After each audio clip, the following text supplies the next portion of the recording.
On behalf of FedInsider and Carahsoft, we would like to welcome you to today's podcast, focused around legacy modernization, upgrade to citizen-centric digital services. In the final panel in the series, Jane Norris, contributing editor for FedInsider, sits down with panelists from Adobe, Confluent, GitLab, and HashiCorp to discuss the solutions available for modernizing IT systems. Hello, everyone. Thanks for joining us today. I'm Jane Norris, and I'll be moderating today's timely and interesting discussion about digital citizen services. Today, we focus on how state and local governments are moving to digital services to improve both their internal operations and data-driven citizen services. In the most recent National Association of State CIOs, or NASCIO survey, leaders in government identified their top 10 technology priorities for 2021. Cybersecurity was again number one, as it has been for the last 8 years, but close behind, coming in number 2, is digital government, or the framework for digital services.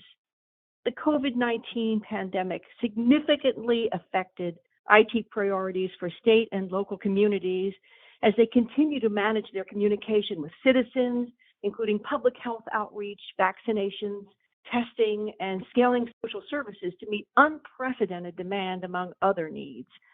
Now, today, with our insightful and experienced guests, we'll discuss some of the capabilities that state and local governments are using to leverage digital services. It's a very important topic, and we have amazingly talented guests today to help break it all down. So let me introduce them so we can all get started. First, joining us, Will LaForest. Will is the Chief Technology Officer at Confluent. Hi, Will. Hey, how's it going? Good. Thanks for joining us today. And then James Nika. James is a Senior Solutions Engineer at HashiCorp. Hi, James. Hi, Jane. Thank you for having me here. It's a pleasure. Also here with us is Joel Kruswick. Joel is a Senior Manager and Solutions Architect at GitLab. Welcome, Joel. Hi, Jane. Thanks for having me on. It's a pleasure. And then Jonathan Schreiber, finally. He's our Principal Product Evangelist from Adobe. Hi, Jonathan. How are you doing today? Pretty good. Thank you so much for having us on. Excited for the panel. Yeah, excellent. Great panel we have today, ladies and gentlemen. We have some great questions coming up about how state and local governments are managing their technology and moving to systems that enable new capabilities. But first, I want to take a moment to introduce our talented guests and learn more about their backgrounds and what they do with their companies. Let's go first to Will LaForest, Public Sector CTO for Confluent. Will is a passionate data technology enthusiast. He's focused on transforming government through the use of cutting-edge technologies like event streaming, NoSQL databases, distributed computing, and machine learning.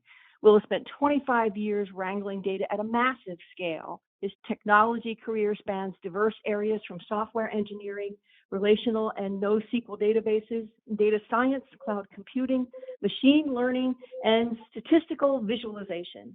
But he began with code slinging at DARPA as a teenager. Now, that's quite a beginning, I have to say. Will, please share some insights with us about your role at Carahsoft. Kind of a wordy bio there. Sorry, everyone.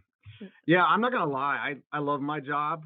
The majority of the time, I sort of float around working on tough data challenges with amazing organizations and remarkable individuals across governments, both in state and local as well as federal. The rest of the time, I sort of spend navel gazing and thinking about long-term trends that are important for government and our citizens, really to help at least our company drive product directions or directly building open source projects that address gaps or can be used by the government. So love the technology, and government missions are important to society. So it's fun and fulfilling at the same time.